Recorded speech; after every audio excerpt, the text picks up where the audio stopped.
देवों के देव महादेव संसार के कण-कण में बसे हैं।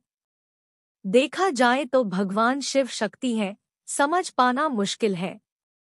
इनका न कोई स्वरूप है और न ही आकार, वे निराकार है। आदि और अंत न होने से लिंग को शिव का निराकार रूप माना जाता है, जबकि उनके साकार रूप में उन्हें भगवान शंकर मानकर पूजा जाता है। सिर्फ भगवान शिव ही इस रूप में पूजे जाते हैं। केवल शिव ही निराकार लिंग के रूप में पूजे जाते हैं। लिंग रूप में समस्त ब्रह्मांड का पूजन हो जाता है, क्योंकि वे ही समस्त जगत के मूल कारण माने गए हैं। इसलिए शिव मूर्ति और लिंग दोनों रूपों में पूजे जाते हैं। शिव का अर्थ है परम कल्याणकारी और लिंग का अर्थ है सृजन।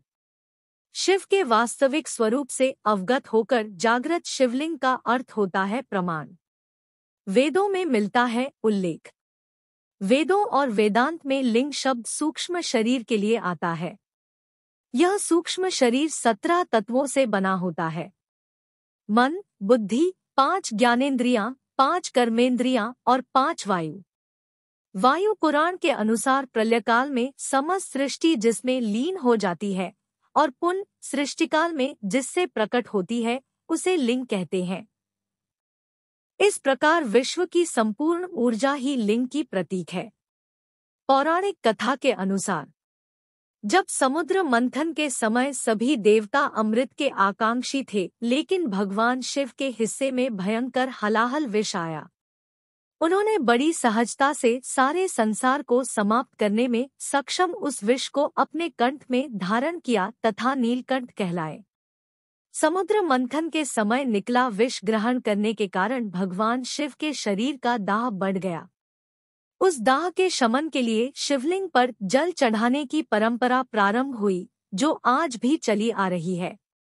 श्री शिव महापुराण के सृष्टिखंड अध्याय 12 श्लोक 85 से 86 में ब्रह्मा जी के पुत्र सनत कुमार जी वेदव्यास जी को उपदेश देते हुए कहते हैं कि हर गृहस्थ को देहधारी सद्गुरु से दीक्षा लेकर पंचदेवों श्री गणेश, सूर्य, विष्णु, दुर्गा, शंकर की प्रतिमाओं में नित्य पूजन करना चाहिए, क्योंकि शिव ही सबके मूल है।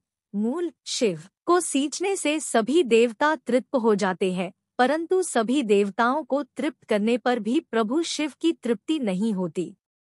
इस बात का प्रमाण श्री शिव महापुराण सृष्टिखंड में मिलता है।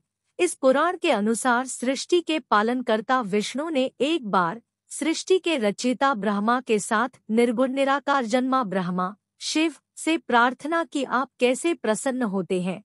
प्रभु शिव बोले, मुझे प्रसन्न करने के लिए शिवलिंग का पूजन करो। जब जब किसी प्रकार का संकट या दुख हो तो शिवलिंग का पूजन करने से समस्त दुखों का नाश हो जाता है। जब देवर्षि नारद ने श्री विष्णु को श्राप दिया और बाद में पश्चाताप किया, तब श्री विष्णु ने नारद जी को पश्चाताप के लिए शिवलिंग का पूजन, शिवभक्तों का सत्कार, नित्य शिवशत नाम का जाप आदि क्रियाएं बताई।